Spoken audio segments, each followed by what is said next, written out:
Hello दोस्तों। LDC railway tech and mathematics में आप लोग का स्वागत है। आज हम लोग टेस्ट सीरीज 92 का डिस्कस करेंगे जो इसी संडे को यह टेस्ट कराया गया था।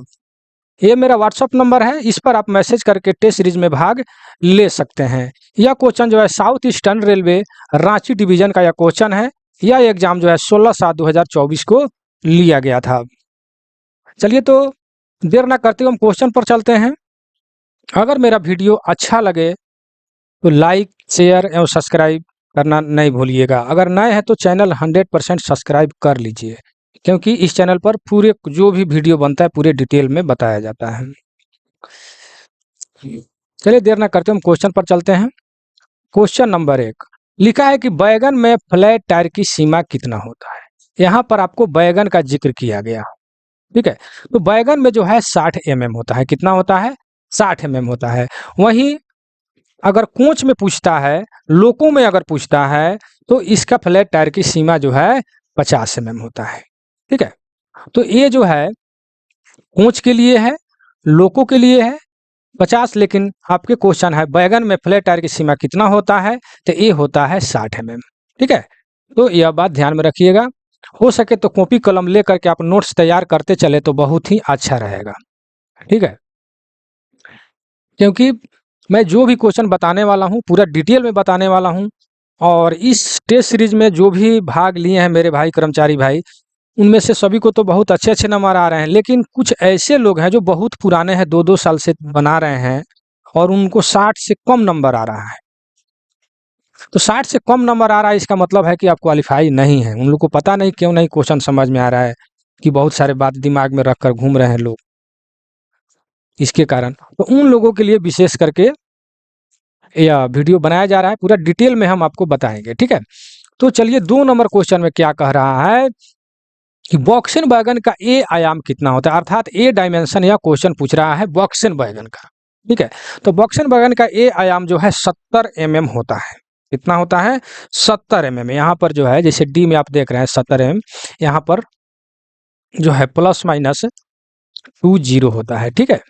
तो ए आयाम जो है ज़्यादातर बॉक्सन बैगन और क्या बोलते हैं कैसनो बीएलसी, इसका ज़्यादातर क्वेश्चन पूछा जाता है, इसलिए हम इसके बारे में हम आपको डिटेल बता दें ए आयाम के बारे में। तो ए आयाम तो ये तो बैगन के लिए पूछा गया है, लेकिन जहाँ पर आप कंफ्यूज करते हैं, जैसे हम पहले यहाँ पर हम बताते हैं आईसीएफ का।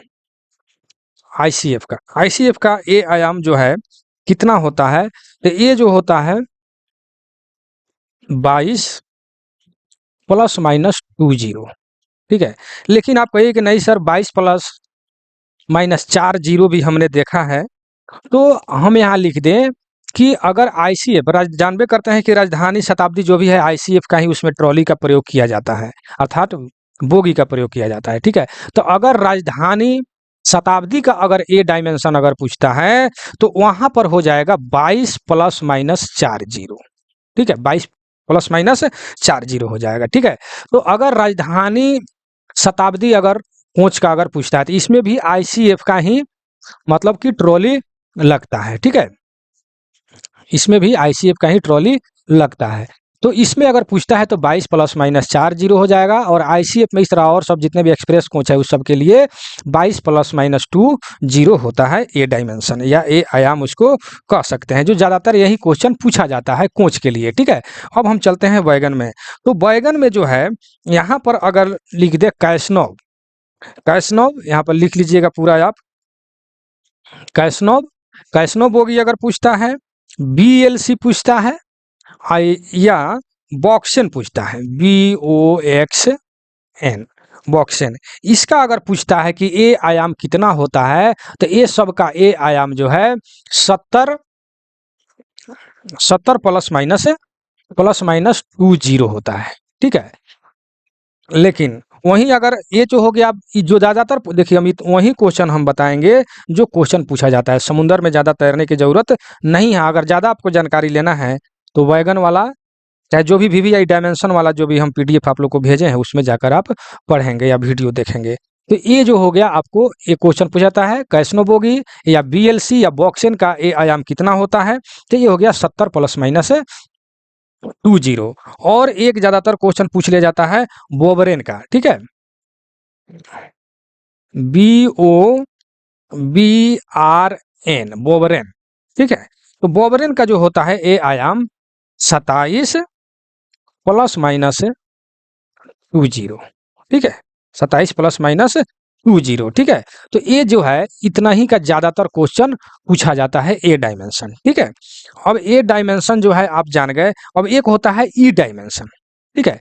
तो ई डायमेंशन जो है हम आपको बता दें, जितने भी मतलब कि वैगन से संबंधित जितने भी है, BFKI, बोबरेन हो गया, कैसनव हो गया, बॉक्स हो गया, EYC हो गया, जितने भी है सब का सब जो है, चलिए एक और लिख देते हैं क्योंकि ये भी कभी कभी पूछ लिया जाता है। ये देखिए बॉक्सन जो है अलग है, एक तो है BOX, ठीक है, बॉक्स, और एक होता है UIC, ठीक है, और एक होता है BOXC, BOXC, ये सब जो है बैगन का नाम है, ठीक है। तो इसका ए डायमेंशन कितना होता है, तो इसका होता है 50 प्लस माइनस 20, ठीक है, 50 प्लस माइनस 20, ठीक है। तो ये जो है देखिए ये सब इतना ही पूछा जाता है, जितना पूछा जाता है उतना ही जानिए, ठीक है। तो ये जो है ये सब ए डायमेंशन हो गया। लेकिन जितने भी, अब इसको मिटा देते हैं, आप लोग कॉपी पर नोट कर लेंगे, ठीक है। और जितने भी वैगन जो भी है, वैगन का ये सबका ई डायमेंशन जो है सबका बराबर होता है। कितना होता है, 575 प्लस माइनस 25, ठीक है। सबका ई डायमेंशन कितना होता है वैगन के लिए, 575 प्लस माइनस 25। प्लस माइनस 25 का मतलब होगा कि 25 इसमें 575 में से घट भी जाएगा और प्लस भी हो जाएगा, ठीक है। तो ये बात ध्यान में रखिएगा। और कोचिंग के लिए ई डायमेंशन जो है सबके लिए 375 प्लस माइनस 25 होता है, ठीक है। ये कोचिंग के लिए हो गया, ये वैगन के लिए हो गया, ठीक है। तो इसको भी आप कॉपी में नोट कर लेंगे, ठीक है। तो हमको जहां तक विश्वास है कि यहाँ पर ए आयाम के बारे में बताया गया, ए आयाम सबको बता दिए और ई डायमेंशन भी सबका क्लियर हो गया। तो एक कॉपी में आप, जैसे कि आप जब नोट्स तैयार करेंगे तो इसको कहने का तात्पर्य है कि इसको अपने ब्लू कलम से लिख लेंगे और वहीं पर नीचे फिर आप ब्लैक कलम से इसको नोट दे करके ऐसे नोट लिखेंगे, यहाँ पर तीर का निशान बनाएंगे और जो भी हमने बताया उसको वहां पर लिख देंगे, ठीक है। चलिए आगे बढ़ते हैं। 3 नंबर में क्या कह रहा है कि वॉक्सन एचएल बैगन का फर्श किस सामग्री का बना होता है, तो ये IRMS 44 का बनाया जाता है। फर्श सामग्री यानी फर्श जो उसका जो बनाया जाता है कौन सा मेटल होता है, तो IRMS 44 का बनाया जाता है। लेकिन IRMS 44 और IRMS 41 में भी आप लोग कंफ्यूज कर जाते हैं। तो IR जो है SM 41 जो होता है, ये जो है आपको LHB का 16 बार का 16 बार जो बनता है, 16 बार उसको जो है IRMS 41 का बनाया जाता है, ठीक है। अब क्वेश्चन आता है कि LHB कोच के अंडर फ्रेम क्या चीज का बनाया जाता है, तो उसमें कहीं कहीं आपको IRMS 41 भी मिलता है और कहीं कार्टन स्टील भी मिलता है, ठीक है। तो आप अगर क्या बोलते हैं इसमें से कोई भी अगर मतलब कि IRMS 41 और कर्टन स्टील अगर रहे तो आप मार सकते हैं, कोई भी एक मार सकते हैं, क्या बोलते हैं अंडर फ्रेम अगर पूछे तो। लेकिन 16 बार अगर पूछता है LHB का अगर 16 बार की अगर बात करता है तो 16 बार IRMS 41 होगा, और अंडर फ्रेम अगर पूछता है तो कर्टन स्टील होगा, ठीक है। तो ये हो गया आपको। आगे हम बढ़ते हैं 4 नंबर क्वेश्चन में। 4 नंबर में क्या करें, कैसनो बोगी में सुसज्जित बॉक्सन वैगन का रख रखाव मैनुअल, ठीक है। देखिए अभी जस्ट इसके पहले RDSO का पंफलेट हमने डाला है, तो पंफलेट जो है डाला है उसमें पूरा हम डिटेल में बताए हुए, ठीक है। डिटेल में सब पंफलेट जो है बताया गया है, उसमें जो है पंफलेट का पूरा हम डिटेल में बताए हैं, उसमें जा करके आप पढ़ेंगे।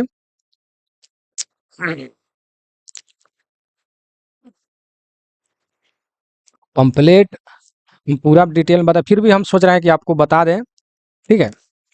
तो यहाँ पर आपके क्वेश्चन क्या है कि कैसनो बोगी सुसज्जित बॉक्सन बैगन का रख रखाव, यहाँ पर बैगन का जिक्र किया गया है, ठीक है। ध्यान दीजिएगा बैगन का। तो अगर बैगन का अगर जिक्र किया गया है तो वहां पर मतलब कि 70 होगा। देखिए जी का मतलब गुड्स हो जाता है, ठीक है? तो गुड्स मतलब कि गुड्स के लिए जिसमें जी लगा होगा वो गुड्स होगा, और सी जिसमें लगा होगा सी, तो वो समझिए कि वो कैरेज के लिए है, ठीक है? तो क्या बोलते हैं, इसके जस्ट पहले जो है वीडियो हम बनाए हैं, और उसका जितना भी मतलब कि पीडीएफ है, जो भी हमसे जुड़े हैं सबको भेज भी दिया गया है, ठीक है? तो ये हो गया आपको बैगन के लिए, ठीक है? लेकिन अगर ये पूछता है कि कैसनो बोगियों में निरीक्षण और रख रखाव के लिए निर्देश, लिख लीजिएगा। अगर बैगन के लिए पूछता है तो जी 70 हो जाएगा। अगर ये लिखे कि कैसनो बोगी, केवल बोगी की बात करें, कैसनो बोगी, केवल अगर बोगी की बात करता है कि कैसनो बोगी के निरीक्षण और रख रखाव के लिए आरडीएसओ का पंपलेट कौन सा प्रयोग किया जाता है, तो आप लिख देंगे जी 95। बहुत ज्यादा क्वेश्चन पूछा जाता है, जो ज्यादा क्वेश्चन पूछा जाता है उसको मैं जिक्र कर रहा हूं, ठीक है? तो एक तो पूछता है बक्सन बैगन का, तो बैगन के लिए 70 हो गया। अगर कैसनो बोगी के लिए रख रखाव अगर पूछता है तो जी 95 हो जाएगा, ठीक है? अगर फ्रेट स्टॉक के लिए एयर ब्रेक, अगर एयर ब्रेक के बारे में अगर पूछे कि फ्रेट स्टॉक के लिए एयर ब्रेक सिस्टम के रख रखाव मैनुअल के लिए क्या मतलब किसका प्रयोग किया जाता है, तो जी 97 का प्रयोग किया जाता है। यह 3 क्वेश्चन जो है सबसे ज्यादा रिपीट होता है, ठीक है ना? इसलिए इसको 100% आप कॉपी में लिख लेंगे, ठीक है ना? कॉपी में 100% लिख लेंगे। 3 गो ये क्वेश्चन, कैसनो बोगी से सुजाजित मतलब अगर बैगन के लिए पूछता है गुड्स में तो जी 70। अगर कैसनो बोगी के केवल पूछे कि बोगी के रख रखाव के लिए मैनुअल आरडीएसओ का पंपलेट कौन सा प्रयोग होता है, तो जी 95। और एयर ब्रेक अगर पूछता है कि एयर ब्रेक के लिए मतलब मैनुअल रख रखाव कौन सा होगा, तो आप बोलेंगे क्या बोलते हैं जी 97, ठीक है? जी 97 का प्रयोग किया जाता है। चलिए हम आगे बढ़ते हैं। 5 नंबर कह रहा है कि कार्बन ब्रश घिसाव के लिए अर्थिंग उपकरणों के निरीक्षण निम्नलिखित अनुसूची रख रखाव किया जाता है, ठीक है? तो देखिए कार्बन ब्रश के बारे में बात किया गया है, तो D1 D2 D3 जो है ये सब होता है, लेकिन हम आपको D1 D2 D3 के बारे में डिटेल रूप से हम आपको बताने का प्रयास करेंगे। इसका आंसर पहले जान जाइए कि डी होगा। D2 एंड D3 में जो है कार्बन ब्रश घिसाव उसाव के बारे में जो भी है देखा जाता है, ठीक है? लेकिन क्या बोलते हैं कार्बन ब्रश, लेकिन ये कार्बन ब्रश जानिए कि क्या बोलते हैं अर्थिंग, अर्थिंग उपकरण जो है क्वेश्चन आता है। देखिए पहले ये जाने कि अर्थिंग उपकरण जो है किस में लगा रहता है, ठीक है? तो अर्थिंग उपकरण जो है एलएचबी कोच में लगा रहता है, अर्थिंग उपकरण, ठीक है? तो अर्थिंग उपकरण जो है मान लेते हैं कि यह एक हमने बोगी बना दिया, ठीक है? यहाँ पर एक एक्सल लगा दिया, ठीक है? यहाँ पर हमने चक्का लगा दिया, ठीक है? तो क्या बोलते हैं स्पीड सेंसर, तो स्पीड सेंसर जो है प्रत्येक एक्सल पर लगा रहता है, प्रत्येक एक्सल पर जो है स्पीड सेंसर लगा रहता है, ठीक है? अगर एक बोगी में 2 एक्सल है तो दो दो सेंसर होगा। कोच में जानते हैं कि 2 बोगी लगा रहता है और एक बोगी में 2 एक्सल हो गया, तो कोच में क्या हो जाएगा 4 एक्सल हो जाएगा। तो 4 सेंसर लगा होगा। कौन सा सेंसर? Speed sensor. लेकिन आपका अर्थिंग उपकरण जो है, अर्थिंग डिवाइस जो है आपको एक बोगी में एक ही लगा रहता है, एक बोगी में एक ही है। बहुत ज्यादा इस पर कंफ्यूज होता है मेरे भाई, ध्यान दीजिएगा, लिख लीजिएगा इसको, ठीक है? विशेष करके रोल नंबर जिनका 100 है, पूरा पूरी 100, उनको मैं बता रहा हूँ, ठीक है? कंफ्यूज करके बहुत ज्यादा आप क्वेश्चन गलत कर रहे हैं, ठीक है? कि सेंसर जो है प्रत्येक एक्सल पर लगा रहता है और ये कोच में 4 एक्सल होता है, तो 4 आपका सेंसर हो जाएगा, स्पीड सेंसर। लेकिन अर्थिंग डिवाइस जो है आपको एक बोगी में एक ही लगा रहता है। तो अगर कोच में 2 बोगी होता है, 2 बोगी होता है, तो मान लेते हैं यहाँ अर्थिंग डिवाइस एगो होगा और एक ठो यहाँ होगा, 2 ही होगा। एक कोच में 2 अर्थिंग डिवाइस लगा रहता है, लेकिन आपको क्या बोलता है स्पीड सेंसर प्रत्येक एक्सल पर लगा रहता है। यानी अगर स्पीड सेंसर अगर पूछता है कि एक कोच में कितने स्पीड सेंसर लगता है, तो 4 हो जाएगा, क्योंकि 4 एक्सल होता है। और क्या बोलते हैं इसको अर्थिंग डिवाइस, तो अर्थिंग डिवाइस एक बोगी में एक ही लगा रहता है। तो एक कोच में 2 बोगी हुआ तो 2 अर्थिंग डिवाइस का प्रयोग किया जाएगा, ठीक है? तो ये हो गया अर्थिंग डिवाइस के बारे में आपको हमने बताया। अब चलते हैं D1 D2 D3 के बारे में, ठीक है? एलएचबी कोच में D1 D2 D3 होता है, ठीक है? थोड़ा सा हम इसको ऊपर बढ़ा लेते हैं, लिखने में सुविधा होगा। चलिए, तो एलएचबी कोच में होता है D1 D1 D2 और D3, ठीक है, D1 D2 D3। तो D1 को जो है हम लोग ट्रिप शेड्यूल के भी नाम से जानते हैं, आफ्टर एवरी ट्रिप। तो इसका जो है प्रयोग जो है हम ये क्या बोलते हैं, आफ्टर एवरी ट्रिप, यानी प्रत्येक खेप, इसको हिंदी में बोले तो प्रत्येक खेप कहेंगे इसको, यानी प्रत्येक ट्रिप में इसका जांच किया जाता है D1 को मतलब कि D1 शेड्यूल को। तो यहाँ पर आप लिख सकते हैं कि आफ्टर आफ्टर एवरी ट्रिप, ठीक है, आफ्टर एवरी ट्रिप।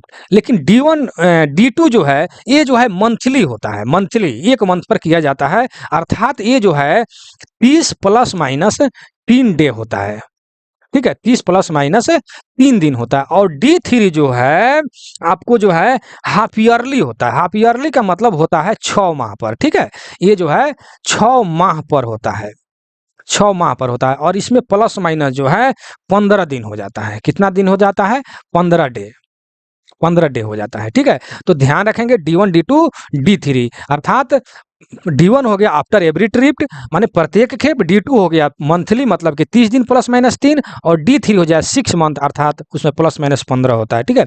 तो यहाँ पर जो है 30 और 6 महीना तो याद रहता है, लेकिन 3 और 15 याद नहीं रहता है, इसमें आप कंफ्यूज कर जाते हैं, ठीक है ना।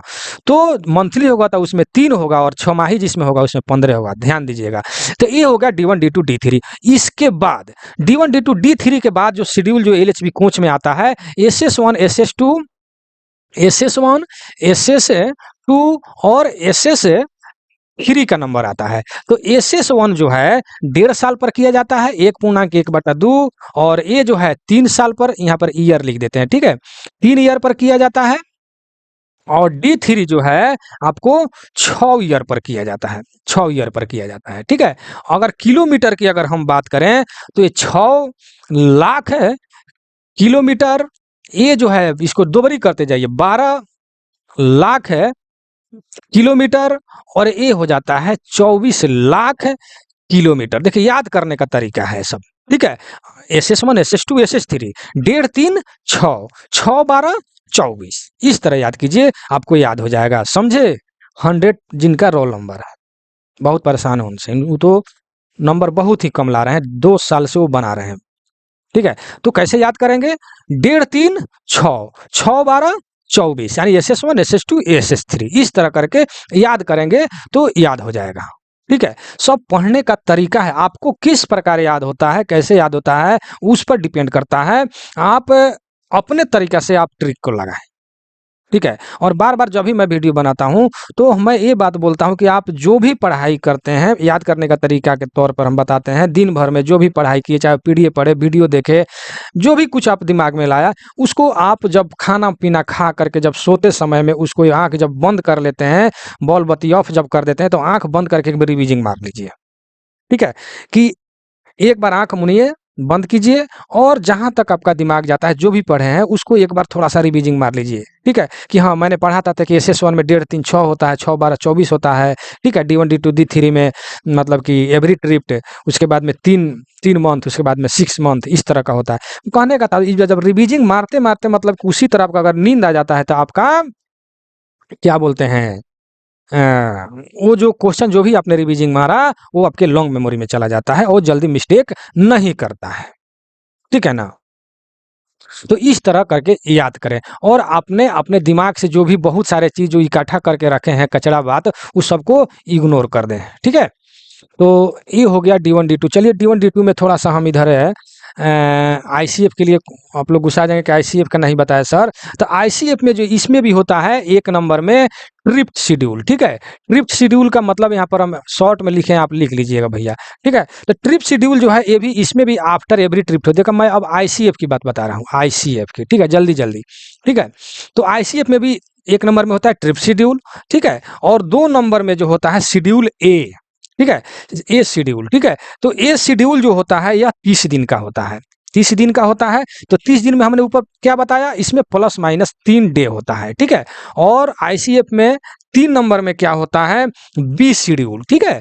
तो बी शेड्यूल जो है ये जो होता है इसमें 3 माह पर होता है, ठीक है। तो जब 3 माह हो जाएगा तो इसमें प्लस माइनस 7 डे हो जाएगा, ठीक है। और एक होता है सी शेड्यूल, ठीक है। सी शेड्यूल 4 नंबर में, ठीक है। तो सी शेड्यूल जो होता है 6 माह पर होता है, तो 6 माह में प्लस माइनस 15 डे हो जाएगा, ठीक है। ये मैं किसके लिए बता रहा हूँ? आईसीएफ के लिए। ऊपर तो आपने एलएचबी का देखा, अब ये है आईसीएफ का। तो आईसीएफ में जो है ट्रिप शेड्यूल होता है, 2 नंबर में ए शेड्यूल जो 30 दिन होता है, बी शेड्यूल जो 3 महीना पर होता है, और सी शेड्यूल जो है 6 महीना पर होता है, ठीक है। और इसमें जो है 1 महीना, 3 महीना, 6 महीना तो याद रहेगा, लेकिन यहाँ पर प्लस माइनस वाला पर जल्दी कोई ध्यान नहीं देता और यही मिस्टेक कर जाता है। तो यहाँ पर पहले मंथली वाला में 3, और क्वार्टरली जो होता है 3 महीना पर 7 होगा या प्लस माइनस, और 6 माही में 15 होगा, ठीक है, प्लस माइनस, ठीक है। तो इसको आप लोग कॉपी में नोट कर लेंगे, ठीक है। इसके बाद में आईसीएफ में जो आता है आईओएच पीओएच का नंबर आता है, ठीक है। तो आप जानते हैं कि आईओएच जो है इंटरमीडिएट ओवरहॉलिंग जो है 9 माह पर किया जाता है, ठीक है, 9 माह पर।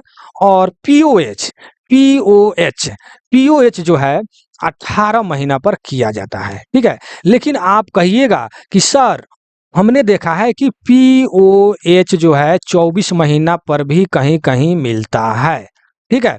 तो हम आपको बता दें कि पीओएच जिनका 24 महीना पर होता है, या तो वो न्यू होगा, अर्थात न्यू कोच का 24 माह पर किया जाता है, और नहीं तो ओसीबी का, ओसीबी मतलब कि अदर कोचिंग व्हीकल्स का भी पीओएच जो है 24 महीना पर किया जाता है, ठीक है। और न्यू कोच जो है, न्यूली बेल्ट जो है, उसका भी पीओएच जो है 24 महीना पर किया जाता है। नहीं तो बाकी आईयूएच सभी कोचों का आईसीएफ में आईयूएच 9 महीना पर तथा पीओएच जो है 18 महीना पर किया जाता है। मेरे भाई मेरे दोस्त एकदम दिमाग में बैठा लीजिए, ठीक है। और न्यूली बेल्ट के लिए 24 माह जो नया होगा कोच, और ओसीबी अदर कोचिंग व्हीकल जो है वो भी उसका भी 24 महीना पर किया जाता है। अब यहाँ पर क्वेश्चन उठता है, बहुत लोग जानते भी नहीं होंगे कि ओसीबी अदर कोचिंग व्हीकल्स कौन कौन सा कोच होता है ओसीबी में, ठीक है। तो आप लिख लीजिए, हम उतना लिख नहीं पाएंगे, ठीक है, हम बोलते हैं आप लिख लीजिए। जैसे पार्सल बैन जो है वो जो है ओसीबी में आता है, parcel van, brake van, saloon van, inspection car, power car, pantry car, chair car, ये सब जो है ओसीबी के अंतर्गत आता है। और इन सभी का जो है पीओएच जो है 24 महीना पर किया जाता है, और आईओएच जो है इसका 12 महीना पर किया जाता है, ठीक है। जहां तक विश्वास है कि समझ गए होंगे, ठीक है। अब एक और इसमें क्वेश्चन आ जाता है, जितने भी से रिलेटेड क्वेश्चन होगा मैं उसका धजिया उड़ा दूंगा, ठीक है। देखिए समय लगता है हमारे वीडियो में, बहुत लोग कमेंट करते हैं कि सर बहुत समय लगा देते हैं, समय लगता है, कम क्वेश्चन बताएंगे लेकिन पूरा डिटेल में उसका एक एक नस से नस तक उसको उखाड़ कर फेंक देंगे, समझे कि नहीं समझे। तो आप हम D1 D2 से हम चले गए एलएचबी में, अब आईसीएफ में आए हैं, ठीक है ना। तो एलएचबी के बारे में जान गए, अब आईसीएफ के बारे में जान गए, लेकिन मैं यहाँ जो D1 क्या बोलते हैं ओसीबी के बारे में जो बात कर रहा था, पीओएच आईयूएच, तो ओसीबी आप जानते हैं 12 महीना पर आईयूएच तथा पीओएच जो है 24 महीना पर किया जाता है, ठीक है। लेकिन अब एक और इसमें क्वेश्चन आता है कि आईयूएच कहाँ किया जाता है, क्वेश्चन आता है कि आईयूएच कहाँ किया जाता है। तो आईयूएच जो है कहाँ किया जाता है, तो डिपो में किया जाता है, ठीक है। और पीओएच कहाँ किया जाता है, तो वर्कशॉप में किया जाता है, ठीक है। कहाँ किया जाता है, वर्कशॉप में किया जाता है। लेकिन आप कहेंगे नहीं सर, बहुत सारे गाड़ी है जिसको आईयूएच भी वर्कशॉप में किया जाता है, आप कैसे करें। लेकिन आप ध्यान दीजिएगा कि आईयूएच जो है किसका वर्कशॉप में किया जाता है, तो ध्यान दीजिएगा राजधानी शताब्दी गरीब रथ, राजधानी शताब्दी और गरीब रथ, ये 3 गो ऐसा कोच है जिसकी आईयूएच और पीओएच दोनों जो है वर्कशॉप में किया जाता है। आईयूएच और पीओएच भी वर्कशॉप में किया जाता है, किसका, राजधानी शताब्दी गरीब रथ, ठीक है। तो ये सबका आईयूएच पीओएच वर्कशॉप में होता है, बाकी सबका आईयूएच जो है डिपो में होता है, और पीओएच जो है वर्कशॉप में होता है। जहां तक विश्वास है कि पूरे डिटेल में आप जान गए होंगे और समझ गए होंगे, ठीक है। अब हम आगे बढ़ते हैं, इस जितना भी हम बात बोले हैं वीडियो को रोक रोक करके इसको आप लिख लीजिएगा, आप फायदे में रहिएगा मेरे समझ से। चलिए 6 नंबर में क्या लिखा है कि आरडीएसओ को बायो टॉयलेट दिशा निर्देश संदर्भ में जो है एएमओसी का मतलब अर्थ है पूछ रहा है, मतलब कि इसका फुल फॉर्म जो है पूछ रहा है, ठीक है। तो हम थोड़ा ऑप्शन पर चलते हैं।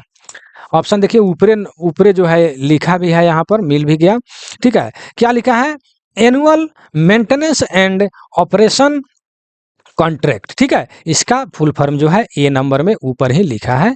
हम आगे बढ़ते हैं, ठीक है। वार्षिक रख रखाव एवं संचालन अनुबंध, ठीक है। क्वेश्चन नंबर 7 में देखिए क्या लिखा है कि आईसीएफ ट्रॉली के साइड बैरियर में इस्तेमाल किए जाने वाले बियरिंग प्लेट का कंडमिंग साइज कितना एमएम होता है। बहुत इंपॉर्टेंट क्वेश्चन है और यह क्वेश्चन बार बार रिपीट किया जाता है। बीए मैंने लिख दिया, अर्थात बोर्ड मॉडल क्वेश्चन, ठीक है। तो पहले मैं यहाँ पर एक ट्रॉली बना रहा हूँ, ठीक है। एक ट्रॉली हो गया, ठीक है। इस पर मैं एक बोलिस्टर रख दे रहा हूँ, ठीक है। और बोलिस्टर पर यहाँ पर हम एक साइड बैरियर बना दे रहे हैं, ठीक है। यहाँ पर चक्का लगा दीजिए, ठीक है। फिगर तो मैं बहुत ही कैसे बना रहा हूँ देख लीजिए, ठीक है। तो ये तो एक्सल हो गया। यहाँ पर हमने एक बोलिस्टर रख दिया, यहाँ पर मैंने एक साइड बैरियर रख दिया, ठीक है। ये हो गया बोलिस्टर। तो क्वेश्चन है कि साइड बैरियर में बियरर में साइड बियरर में इस्तेमाल किए जाने वाले बियरिंग प्लेट का कंडमिंग साइज कितना होता है। तो देखिए यही है साइड बैरियर, ठीक है। साइड बैरियर तो इसमें एक बियरिंग प्लेट जो है रखा रहता है जिसकी मोटाई जो है आपको 10 एमएम होता है। अगर क्वेश्चन अगर पूछता है कि न्यू साइज, ठीक है, न्यू अर्थात बियरिंग प्लेट का न्यू साइज अगर पूछता है तो 10 एमएम होता है। कितना? 10 एमएम होता है। अगर ये अगर पूछता है कि क्या बोलते हैं शॉप इशू साइज, यानी शॉप से इशू कर देंगे, उसको चलेबुल है तो चला देंगे, तो वो होता है 9 एमएम। कितना होता है? 9 एमएम। और कंडमिंग साइज आपको पूछा गया है, तो कंडमिंग साइज जो है 8.5 एमएम होता है। लेकिन आपके ऑप्शन में जो है 8.5 नहीं है, इसीलिए इसका आंसर जो है नॉन ऑफ द दीज, इनमें से कोई नहीं होगा, ठीक है। तो आपने जाना बियरिंग प्लेट के बारे में कि न्यू साइज 10 हो गया। शॉप इशू साइज, जो शॉप से क्वेश्चन आता है कि शॉप इशू साइज कितना हो जाता है, तो 9 एमएम हो गया। और कंडमिंग साइज जो है 8.5 एमएम हो गया, यानी 8.5 एमएम हो गया। तो ये हो गया प्लेट के बारे में। लेकिन मैंने ये फिगर बनाने का मेरा मकसद क्या था कि ये भी क्वेश्चन आ जाता है कि दोनों साइड बैरियर के बीच की दूरी कितना होता है मेरे भाई। तो ये हो जाता है 1600 एमएम। क्वेश्चन आता है कि दोनों साइड बैरियर के बीच की दूरी कितना होता है, तो 1600 एमएम होता है, लिख लीजिएगा, ठीक है। एक और क्वेश्चन आता है कि इसमें जो साइड बैरियर में जो तेल जो भरा जाता है, उसमें कौन सा तेल भरा जाता है, तो सर्वोलेन 68, लिख लीजिएगा। यहाँ पर बहुत गजर बजर हो जाएगा, ठीक है। आप लिख लीजिएगा सर्वोलेन 68 का प्रयोग किया जाता है। लेकिन कहीं कहीं आपको देखने को मिलता है, चाहे प्रैक्टिकली रूप में अपने वर्कशॉप में देखते हुए कि लिखता है सर्वोलेन 100, तो सर्वोलेन 100 का भी प्रयोग किया जाता है, लेकिन आपके क्वेश्चन में नहीं आता है, शायद कहीं देखने को मिल जाता है, ठीक है। ये भी आपको हम कंफर्म कर दें, इसीलिए सर्वोलेन 68 ही याद रखेंगे, ठीक है। और क्वेश्चन आता है कि इसमें जो तेल भरा रहता है, कितना तेल भरा रहता है, ठीक है। तो 2 लीटर से 2.5 लीटर के आसपास, ठीक है। 2.5 लीटर इसको हम लिख देते हैं, ठीक है। 2.5 लीटर, यहाँ पर 2 से 2.5 लीटर हम लिखते हैं, ठीक है, क्योंकि दोनों ऑप्शन में मिलते हैं, लेकिन दोनों ऑप्शन साथ में नहीं रहेगा, ठीक है। 2 लीटर और 2.5 लीटर साथ में नहीं रहेगा, या तो 2 रहेगा नहीं तो 2.5 रहेगा, ठीक है। तो कहीं 2 भी लिखता है, कहीं 2.5 भी लिखता है, इसलिए 2 से 2.5 लीटर मैं लिख रहा हूँ, ठीक है। इसमें जो तेल भरा रहता है, ठीक है। तो साइड बैरियर के बारे में हमको विश्वास है कि आप जान गए होंगे, ठीक है। और इससे देखिए जब हम ये फिगर बनाए हैं तो आपको किस तरह दिखाई दे रहा है, किस तरह दिखाई दे रहा है। क्वेश्चन आता है कि आईसीएफ का जो बोगी है किस शेप में होता है, किस शेप में, बहुत इंपॉर्टेंट क्वेश्चन, कि किस शेप में आता है, क्वेश्चन आता है। तो अगर यह मान लेते हैं बोगी बना दिए, यहाँ पर हमने अगर बोलिस्टर हमने रख दिया, तो किस शेप में हो गया, एच शेप में हो गया, एच, ठीक है। बड़े अक्षर का एच शेप में ये हो गया, एच शेप में, ठीक है। इसको अगर हम इस तरह बोगी अगर हम बना देते, यहाँ पर हम बोलिस्टर अगर हम रख देते, तो एच प्रकार के हो गया कि नहीं हो गया है। तो एच शेप में होता है। आईसीएफ का बोगी क्वेश्चन आता है कि किस शेप में होता है, तो एच शेप में होता है। अगर वही अगर एलएचबी की अगर पूछता है कि उसका बोगी जो है किस शेप में होता है, तो आप देखते हैं कि उसका ऐसे होता है, ऐसे होता है ना मेरे भाई, ठीक है ना, ऐसे होता है, ठीक है ना। तो इसको जो अगर इस पर इस तरह अगर सॉरी इस तरह जाता है, नीचे जाता है, फिर इस तरह होता है ना। इस पर क्या होता है, इस पर बोलिस्टर रख दिया जाता है, ठीक है, बीचों बीच बोलिस्टर रखा है। तो ये किस शेप में हो गया, वाई शेप में हो गया ना, वाई शेप में, वाई शेप में। तो लगभग मतलब देखने में लगता है। तो क्वेश्चन आता है कि एलएचबी कोच का जो बोगी प्रयोग होता है, उसका बोगी किस शेप में होता है, किस आकार में होता है? तो वाई शेप में होता है, ठीक है। तो हमको लगता है कि आप समझ गए होंगे कि आईसीएफ का बोगी किस शेप में होता है? तो एस शेप में होता है। और एलएचबी का बोगी किस शेप में होता है, अर्थात किस आकार में होता है? तो वाई शेप में होता है। ये भी क्वेश्चन आपसे पूछ लिया जाता है, ठीक है। तो इससे भी जितना क्वेश्चन था वो धजिया उड़ गया। चलिए आगे बढ़ते हैं। 8 नंबर, प्रत्येक कोच पर bogie mounted air brake system में कितने ब्रेक सिलेंडर लगे होते हैं? देखिए, कोई भी क्वेश्चन अगर पढ़े तो हड़बड़ा कर नहीं पड़े, उसको पूरा एकदम ध्यान से पढ़े कि क्वेश्चन कहाँ। हड़बड़ा कर मारिएगा तो जानबे करते हैं कि जो ज्यादा तेज दौड़ेगा उसके एक्सीडेंट होने की खतरा ज्यादा बनेगा, वो जल्दी गिर जाएगा, ठीक है ना। तो हमें नहीं कर रहे हैं कि एकदम कछुआ ही चाल चलिए, लेकिन उसको समझ कर पढ़िए। तो यहाँ पर क्वेश्चन कह रहा है कि बोगी माउंटेन अर्थात बीएमबीसी, यानी बीएमबीसी बोगी माउंटेड ब्रेक सिलेंडर की अब बात कर रहा है, ठीक है। तो प्रत्येक कोच पर बी लिखा है कि bogie mounted air brake system में कितने ब्रेक सिलेंडर होता है? तो 4 होता है, क्योंकि एक बोगी पर जो है 2 सिलेंडर होता है, ठीक है। एक बोगी पर 2 सिलेंडर होता है। और आपके कोच में क्वेश्चन में जो है कोच का जिक्र किया है, तो कोच में हो जाएगा दो बोगी लगता है ना एक कोच में, तो कितना हो जाएगा? 4 सिलेंडर हो जाएगा, ठीक है ना। 4 सिलेंडर हो जाएगा, ठीक है। अब सिलेंडर का दाया कितना होता है आगे क्वेश्चन आपको हम बताएंगे, क्वेश्चन मिलेगा आपको, ठीक है। अब देखिए 9 नंबर क्वेश्चन में, इसमें भी बहुत ज्यादा क्वेश्चन जो है क्या बोलते हैं, लोग कंफ्यूज करते हैं, ठीक है। क्या लिखा हुआ है कि ड्राइवर ने बीपी प्रेशर को 1.2 केजी पर सीएम स्क्वायर कम कर दिया है, तो इसको हम क्या कहते हैं?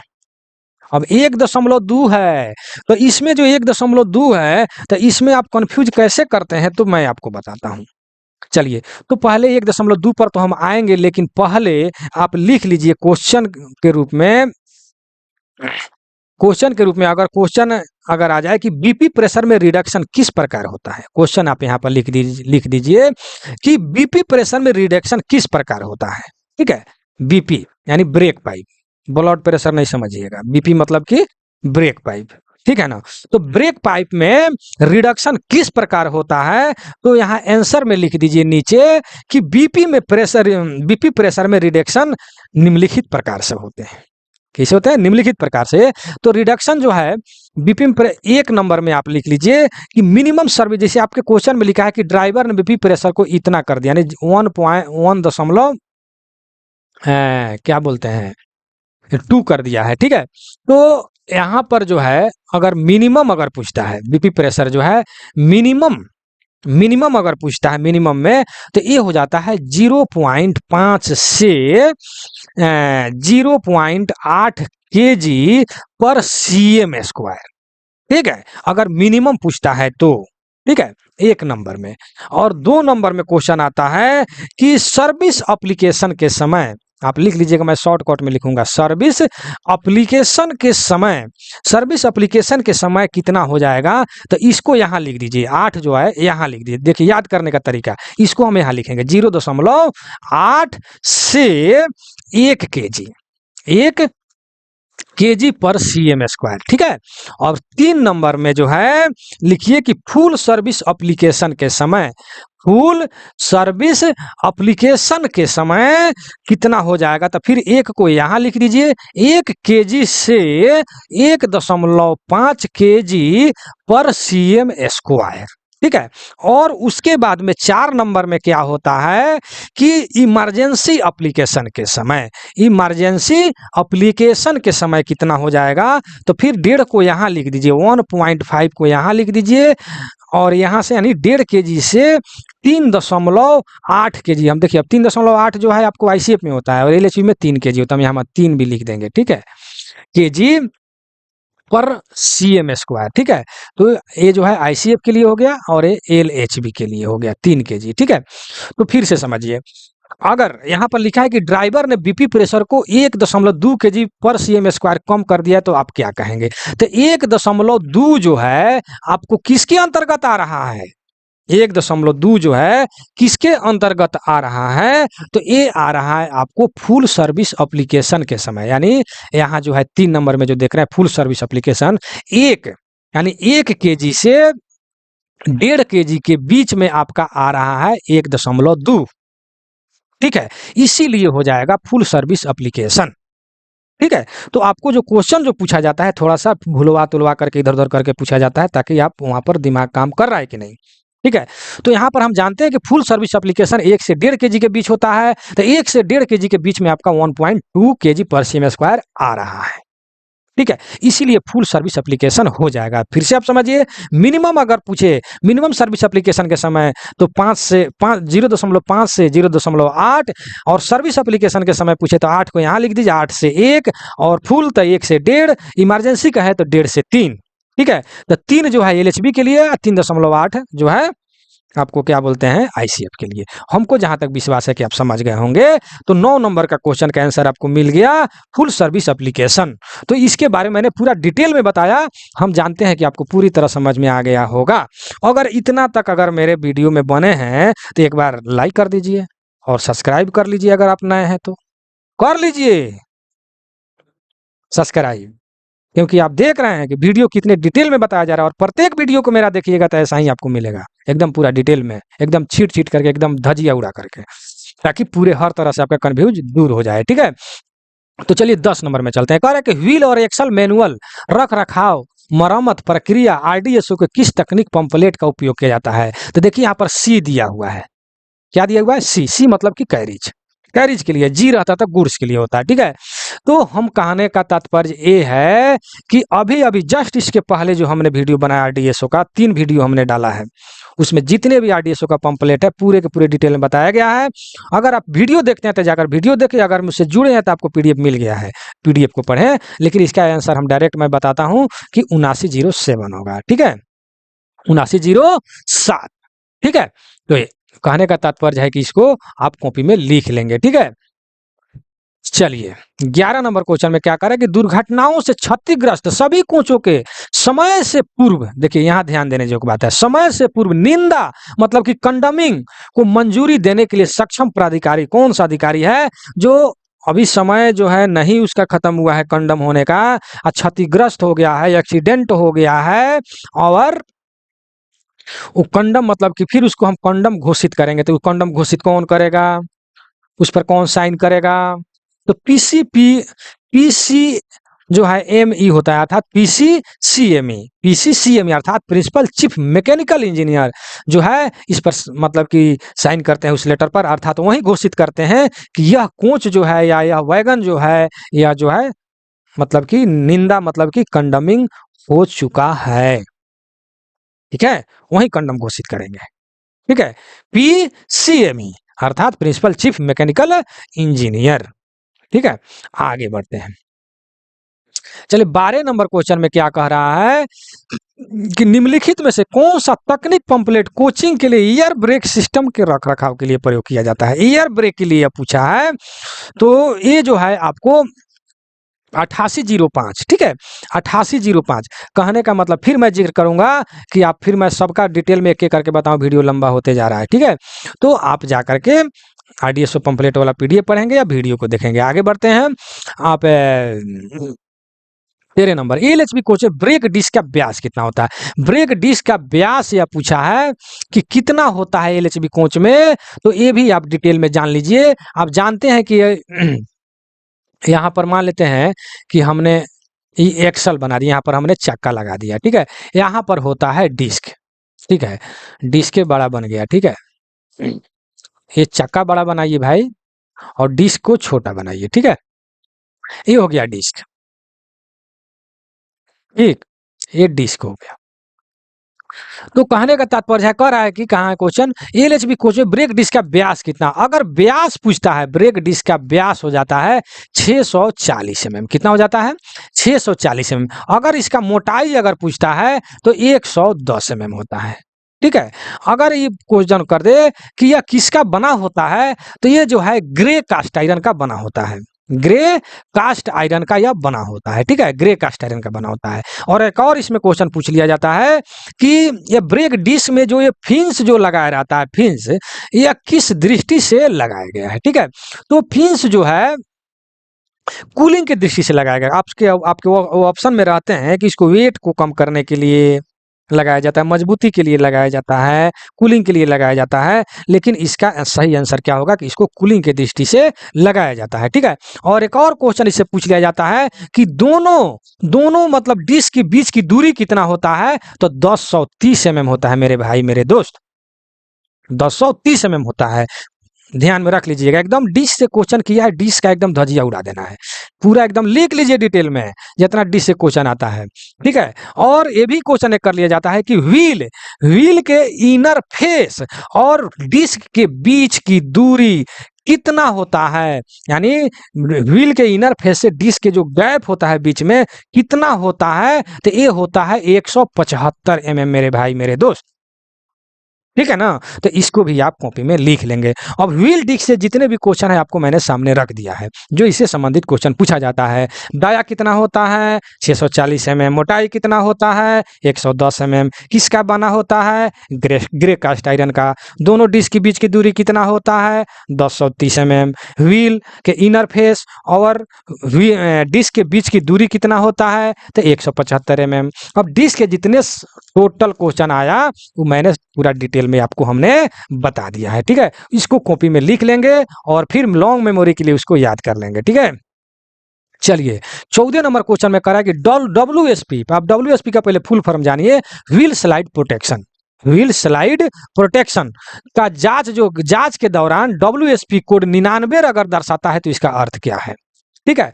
तो आप ध्यान दीजिएगा, एक होता है 72, एक होता है 73, एक होता है 95 और एक होता है 99 जो आपके क्वेश्चन में है, ठीक है। तो इसमें जो है क्वेश्चन में भी आप लोग कंफ्यूज कर जाते हैं, ठीक है। तो अगर 72 बताता है, 72, तो किसी एक एक्सल पर परमानेंट फॉल्ट है।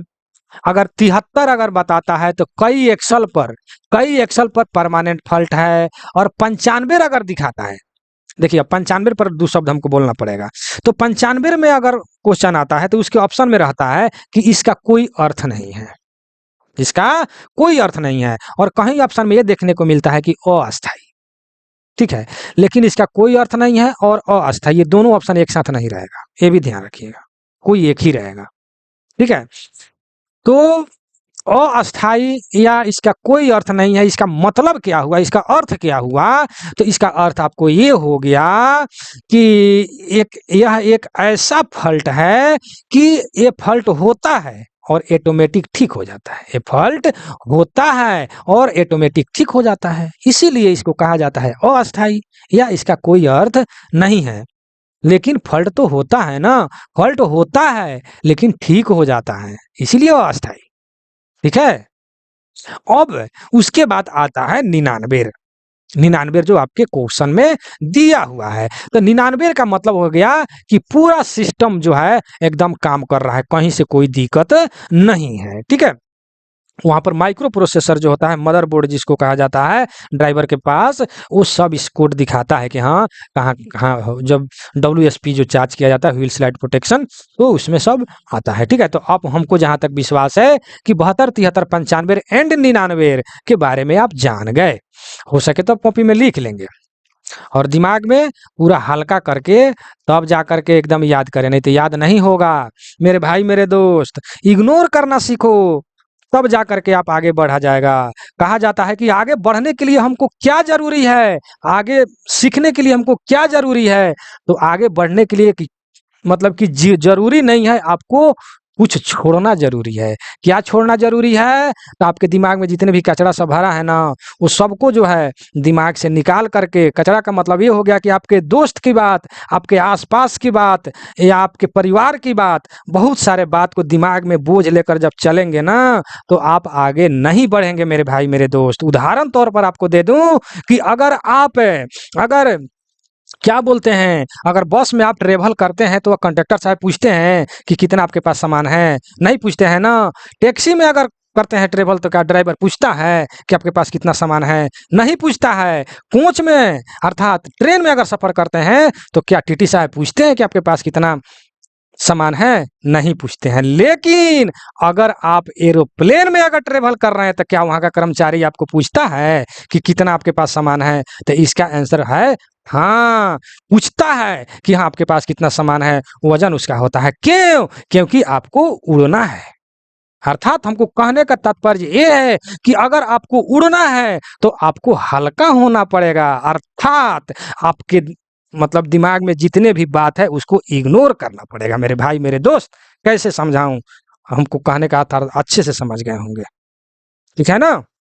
अगर आप गुलाब का भी फूल तोड़ने जाते हैं ना तो चारों तरफ के कांटों से बचते हुए अर्थात उसको इग्नोर करने के बाद ही उस फूल को तोड़ते हैं मेरे भाई मेरे दोस्त, ठीक है? अभी सुनीता विलियम्स जो है मतलब कि ऊपर से आई है नीचे, जब वो रॉकेट ऊपर जा रहा था उस पर आप ध्यान दिए?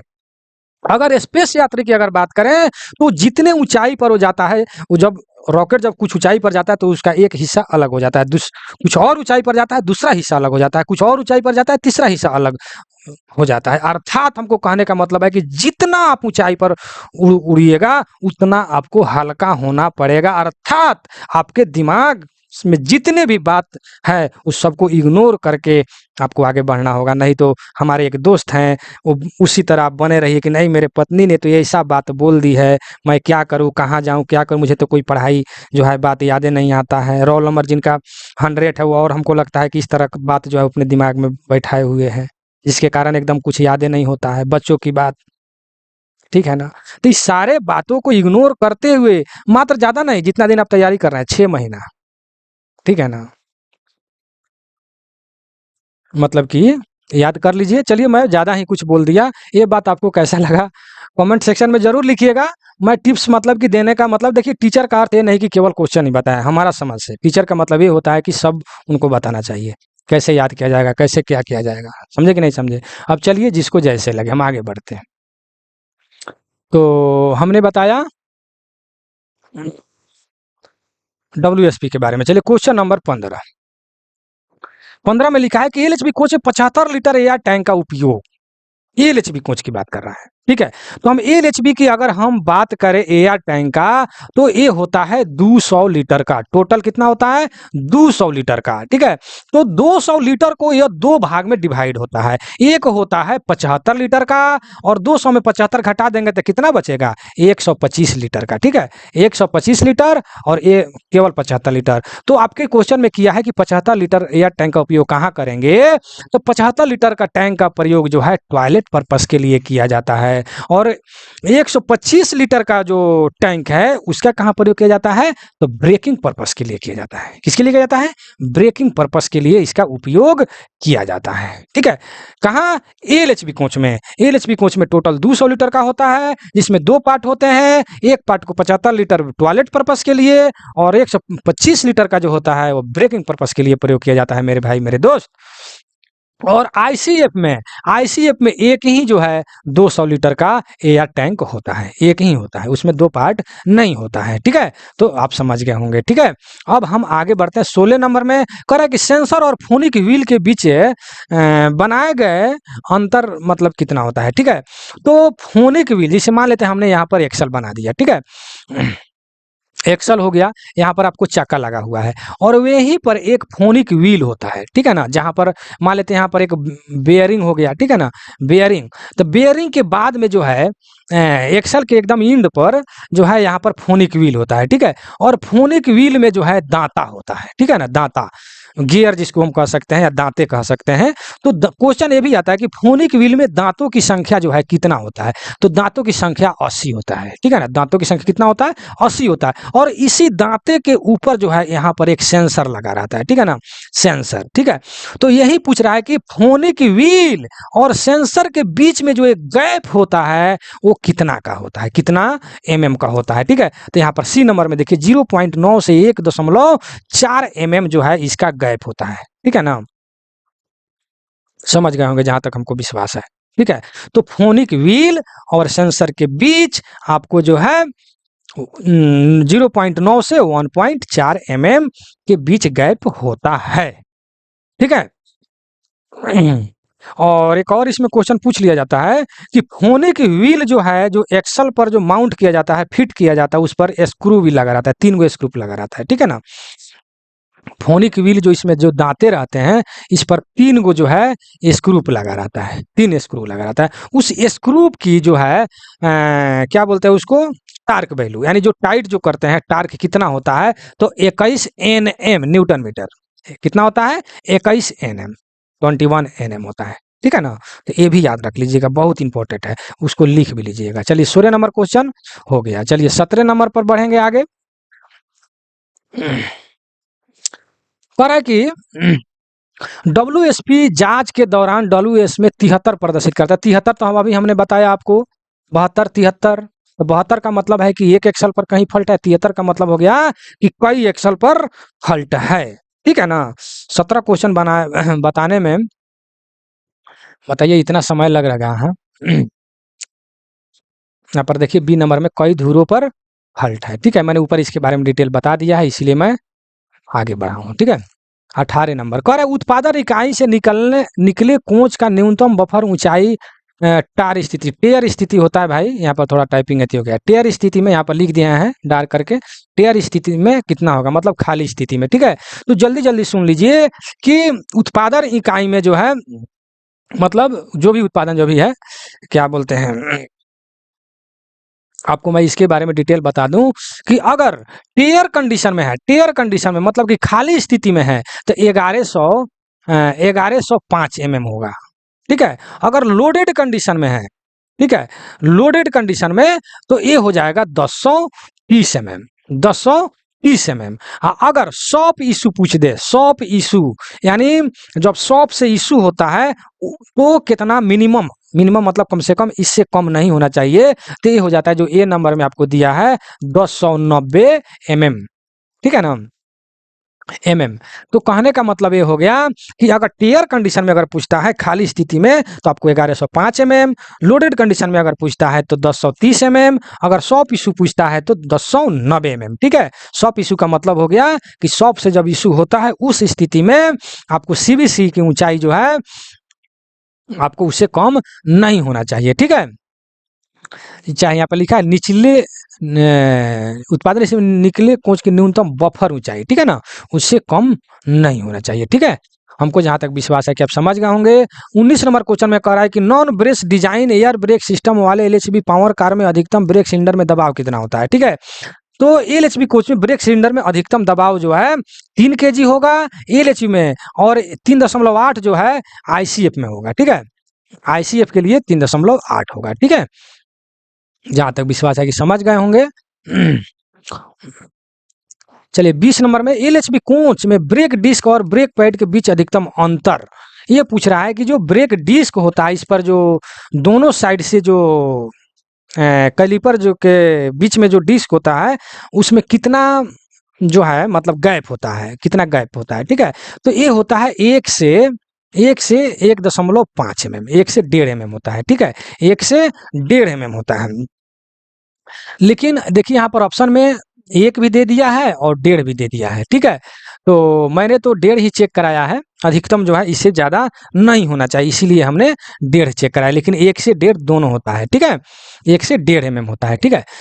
एलएचबी कोच के ब्रेक डिस्क और ब्रेक पैड के अधिकतम बीच के अंतर, ठीक है। अब देखिए यहाँ पर ब्रेक पैड जो आया है, इस पर हमको दिमाग में ये बात आ गया कि ब्रेक पैड जो यहाँ पर जो लगा रहता है, इसमें 2 तरह का क्वेश्चन आता है कि न्यू ब्रेक पैड की मोटाई, ठीक है। तो न्यू ब्रेक पैड की मोटाई अगर पूछता है तो 35 एमएम मारिएगा, ठीक है। अगर प्राइमरी अगर पूछ दे कि प्राइमरी ब्रेक पैड की मतलब कि मोटाई कितना होता है तो 36 एमएम मारिएगा। इस पर कंफ्यूज हुआ होता है, अब बहुत लोग हमको कमेंट भी करते हैं, मैसेज व्हाट्सएप पर भेजते हैं, ठीक है। तो इसीलिए हमको बताना पड़ा है, ठीक है। तो न्यू 35 एमएम और प्राइमरी अगर पूछे तो 36 एमएम, क्या ब्रेक पैड की मोटाई एलएचबी कोच में, ठीक है ना। तो ये होगी आपको, जहां तक विश्वास है कि समझ गए होंगे। हम 21 नंबर पर एलएचबी कोच में फोनिक व्हील स्क्रू तो मतलब वो टाइट, अभी हमने ऊपर बताया कि 21 एनएम होता है। जो फोनिक व्हील होता है उस पर 3 गो स्क्रू लगा रहता है, और 3 स्क्रू जो है 21 एनएम पर मतलब कि न्यूटन मीटर पर मतलब उसको टाइट करते हैं। 22 नंबर में एलएचबी कोच में कंट्रोल आर्म बोल्ट के आवश्यक टार्क। देखिए यहाँ पर टार्क वाला क्वेश्चन आ गया है, तो हम इस पर आपको यह याद दिला दें कि जो भाई मुझसे जुड़े हैं, तो वीवीआई वाला जो डायमेंशन वाला जो मैंने पीडीएफ जो आप लोग को दिया है उसमें जाकर आप पढ़ेंगे, ठीक है। जितने भी डायमेंशन है वो सारे के सारे, कितना टार्क होता है, क्या क्या होता है, जितने भी मतलब कि डिजिट वाला मतलब कि अंक वाला क्वेश्चन है, सारे डायमेंशन वाला वीडियो में आपको मिल जाएगा या पीडीएफ में आपको मिल जाएगा, ठीक है। तो उसमें आप जाकर के देखेंगे वीडियो को या पीडीएफ को पढ़ेंगे, ठीक है। तो इसमें क्या है कि कंट्रोल आर्म की पूछा है, तो कंट्रोल आर्म का होता है 170 एनएम अर्थात न्यूटन मीटर, ठीक है। चलिए आगे बढ़ते हैं। 22 नंबर हो गया। 23 नंबर, 23 नंबर में कह रहा है कि एक इलेक्ट्रिक कोच में कितने या डैम्पर होते हैं, ठीक है। ये मान लेते हैं कि यह एक कोच हमने बना दिया, ठीक है। यहाँ पर हमने बोगी बना दिया, ठीक है। तो या डैम्पर जो है एक बोगी में दोनों साइड होता है, ठीक है। एक बोगी के दोनों साइड में मतलब या डैम्पर होता है, ठीक है, दोनों साइड में या डैम्पर। तो एक कोच में आप जानते हैं कि 2 बोगी का प्रयोग किया जाता है, 2 बोगी का। तो एक बोगी में 2 गो या डैम्पर है, तो 2 बोगी मिला करके 4 गो या डैम्पर आपका हो जाएगा, ठीक है। या डैम्पर, तो या डैम्पर से बहुत सारे क्वेश्चन आता है, तो या डैम्पर हमने यहाँ पर एक या डैम्पर हम बनाने का प्रयास करेंगे, ठीक है।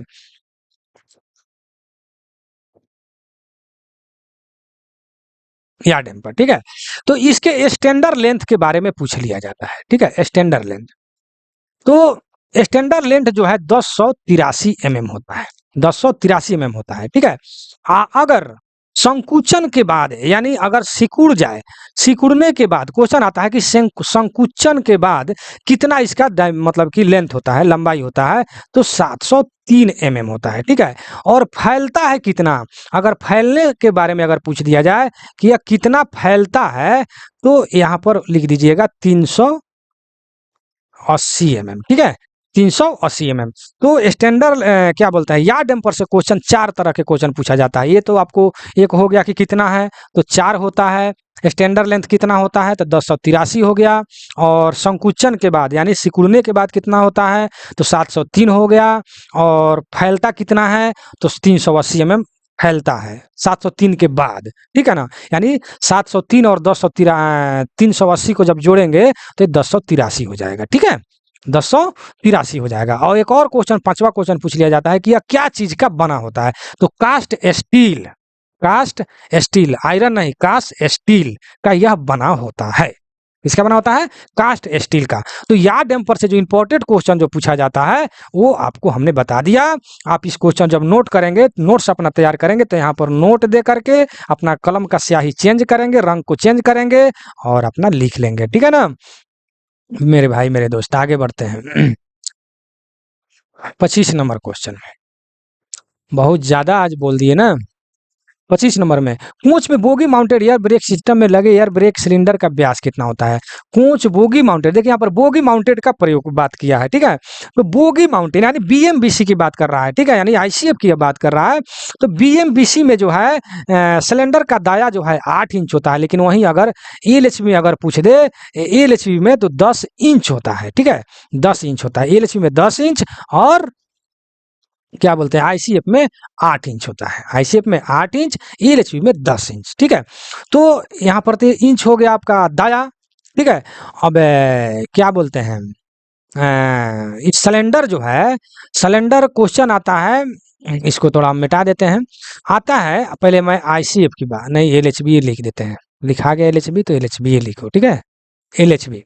तो एलएचबी में अगर क्वेश्चन पूछता है कि वो सिलेंडर का दाया तो आप जान गए 10 इंच, ठीक है, लेकिन ये फैलता कितना है, यानी उसका जो है उसको क्या बोलते हैं पिस्टन स्ट्रोक, पिस्टन स्ट्रोक उसको बोलते हैं, ठीक है। एलएचबी कोच का पिस्टन स्ट्रोक कितना होता है, तो यहाँ पर होगा 10 mm, कंफ्यूज नहीं कीजिएगा। अगर दाया पूछता है तो 10 इंच में, इंच में ही आता है, एमएम है तो एमएम आप बदल लीजिए, ठीक है ना। एक 1 सेंटीमीटर में कितना एमएम हो जाएगा, ठीक है, तो 25.4 या कुछ होता है, ठीक है। तो इस तरह करके गुना कीजिएगा तो हो जाएगा, यानी 254 mm के आसपास आएगा, 5354। ठीक है, तो आप मैथ आप जानकार हैं, आप बदल लीजिएगा mm में, मैं इंच में बता रहा हूँ। तो ये इंच में ही क्वेश्चन आता है कि दाया इसका कितना होता है, सिलेंडर का दाया तो 10 इंच होता है, पिस्टन स्ट्रोक कितना होता है तो 10 mm होता है। लेकिन आप कहिएगा सर कि नहीं सर 21 mm होता है, तो हम भी मान लेंगे कि हाँ भाई 21 mm भी होता है। तो अधिकतम अधिकतम अगर पूछता है तो 21 mm हो जाएगा। और वहीं आईसीएफ का पिस्टन स्ट्रोक कितना होता है तो ये हो जाता है 32 mm। ठीक है, अब कहिए कि नहीं सर हम 90 mm देखे हैं, तो हम भी मान लेंगे कि हाँ भैया 90 mm ही होता है, लेकिन अधिकतम होता है, अधिकतम 90 mm। लेकिन ये भी कहेंगे कि ये 21 mm एलएचबी में और आईसीएफ में 90 mm ये नहीं पूछा जाता, इसीलिए मैं नहीं बताता हूँ। ठीक है, हम उतना ही पढ़ेंगे जितना हमको जरूरी है, क्योंकि मैं एक मतलब कि कर्मचारी हूँ, वर्कर हूँ, मैं स्टूडेंट नहीं हूँ, मेरे पास उतना टाइम नहीं है, मुझे बहुत सारा ड्यूटी करना है, अपने परिवार को भी देखना है, बच्चों को स्कूल छोड़ना है, बीवी का ऑर्डर पूरा करना है, इसीलिए समय कम है, इसलिए हम उतना ही पढ़े जितना जरूरी है। ठीक है, तो जो ज्यादातर क्वेश्चन को पूछा जाता है कि इसका कितना दाया होता है तो 10 इंच एलएचबी में, पिस्टन स्ट्रोक 10 mm होता है, आईसीएफ का दाया कितना होता है, आईसीएफ का सिलेंडर का तो 8 इंच होता है, पिस्टन स्ट्रोक 32 mm होता है। अधिकतम जो है इसका 21 और 90 होता है, आप अपना लिख लेंगे जानकारी के लिए। ठीक है, तो ये तो हो गया आपका। अब 26 नंबर, आईसीएफ आरसीएफ कोच के लिए बायोडाइजेस्टर टैंक का अंदर देखिए, ये भी इसको भी बताना हमको। देखिए अब इसको हम थोड़ा आपको बता दें, क्योंकि हमने 6 इसका चेक कराया आंसर। ठीक है, 6। तो देखिए आईसीएफ आरसीएफ जो है कोच के लिए बायो टॉयलेट का टैंक के अंदर जो विभाजन जो होता है, चेंबर जो होता है 6 होता है, किसमें, आईसीएफ। तो आईसीएफ जो, अब आप कहिएगा नहीं सर 7 होता है, कोई कहेगा कि 8 होता है। ठीक है, तो हम मान लेंगे इस बात को। तो हमको इस बताने का तात्पर्य ये है कि जो पुराना वाला आईसीएफ आरसीएफ है उसमें जितना भी दिया है वो 6 चैम्बर ही होता है। ठीक है, जब का क्वेश्चन भी है 6 चैम्बर ही होता है। ठीक है, लेकिन अब जो है इधर जो है अब इधर नया जो आया है, आपके क्वेश्चन में अगर यहाँ पर एलएचबी अगर कर दे तो अब कितना आप मतलब कि बताएंगे। ठीक है, तो इसके बारे में अगर हम पूरा डिटेल में आपको हम बताएं, क्योंकि नया क्वेश्चन है। ठीक है ना, बोलते बोलते तो मुंह दुखा गया। ठीक है, पहले हम एलएचबी की बात करते हैं। एलएचबी आईसीएफ का तो हम 6 चेक करा ही दिए हैं। ठीक है, एलएचबी। ठीक है, तो एलएचबी कोच में जो है अब हम कहेंगे कि यहाँ पर 7 होता है। ठीक है, तो आप ध्यान से सुनिए, आप लिख भी लीजिए। ठीक है, हम आराम से बोलते हैं कि एलएचबी कोच में 400, नया वाला लिख लीजिएगा, एलएचबी कोच में 425 किलो का टॉयलेट मतलब टैंक का वजन, फिर से लिखिए एलएचबी कोच में 425 किलो पूरे टैंक का वजन टॉयलेट फ्लोर के नीचे कोच के अंडर फ्रेम में 4 ब्रैकेट के माध्यम से लगा होता है।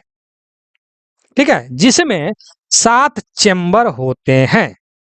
ठीक है, तथा क्लोरीन चेंबर अलग से लगा होता है। क्लोरीन चेंबर जो है इसमें जो है एक मान लेते हैं कि यहाँ पर हम 7 भाग रहता है, इसमें यहाँ पर एक 8वां चेंबर 1 2 3 4 5 या 6 या 7 कर देते हैं। ठीक है, 8वां चेंबर जो है बाहर जो है क्लोरीन का चेंबर लगा होता है। ठीक है, तो प्रत्येक चेंबर जो है एक प्लेट से जो है मतलब विभाजित किया हुआ रहता है। ठीक है, प्रत्येक चेंबर को एक प्लेट के माध्यम से अलग किया जाता है।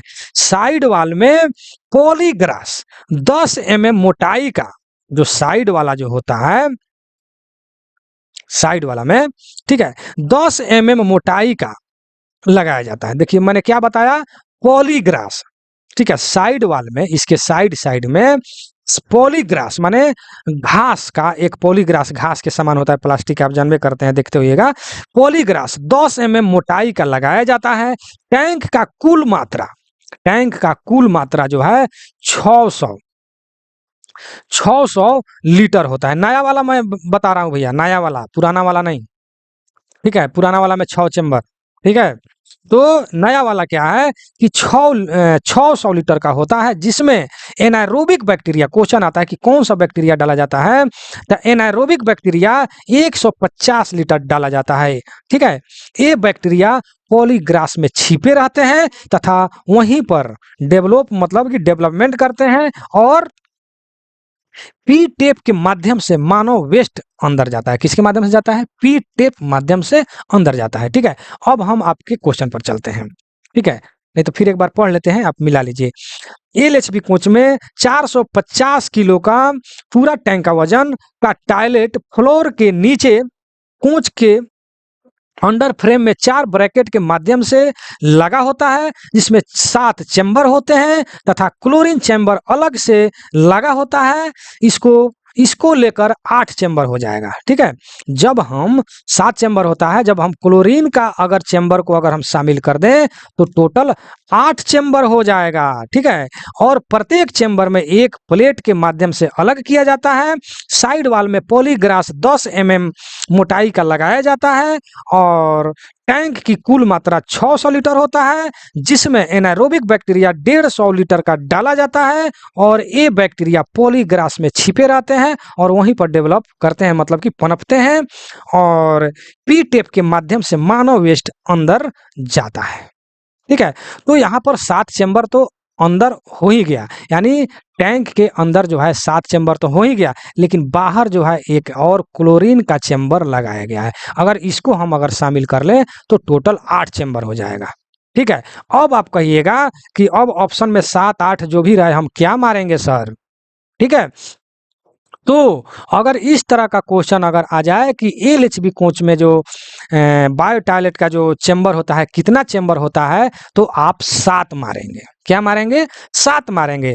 अगर आपके क्वेश्चन में है कि एलएचबी कोच में लगे बायो टॉयलेट के में क्लोरीन चैम्बर को मतलब कि सम्मिलित करते हुए या क्लोरीन चैम्बर को मतलब कि ले करके कितना चैम्बर हो जाएगा, तो 8 आप मारेंगे। क्लोरीन चैम्बर को ले करके 8 मारेंगे। ठीक है, अगर क्वेश्चन में आ जाए कि क्लोरीन चैम्बर को मिला करके कितना चैम्बर होगा तो 8 होगा, और इस तरह अगर पूछे कि यहाँ कितना चैम्बर होता है तो 7 मारेंगे।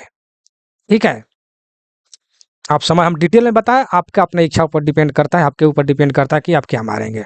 ठीक है, बॉक्स के अंदर यानी टैंक के अंदर 7 चैम्बर होते हैं, बाहर में एक जो है क्लोरीन का चैम्बर लगाया गया है, कुल मिलाकर 8 चैम्बर हो गया। ठीक है, अब आप के ऊपर डिपेंड करता है आप कैसे मारेंगे। चलिए आगे बढ़ते हैं। 27 नंबर, फिएट बोगी में प्रत्येक एक्सल पर कितने ब्रेक कैलिपर होते हैं? फिएट बोगी में के प्रत्येक एक्सल पर, ठीक है, कितने मतलब ब्रेक कैलिपर होते हैं? मान लेते हैं कि ये मैंने एक्सल बना दिया। ठीक है, यहाँ पर हमने चक्का लगा दिया। ठीक है,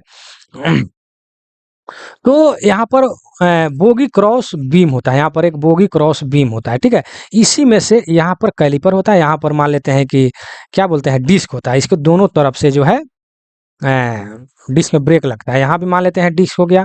ठीक है, और यहाँ पर कैलिपर हो गया, फिर यहाँ डिस्क हो गया, यहाँ पर कैलिपर हो गया।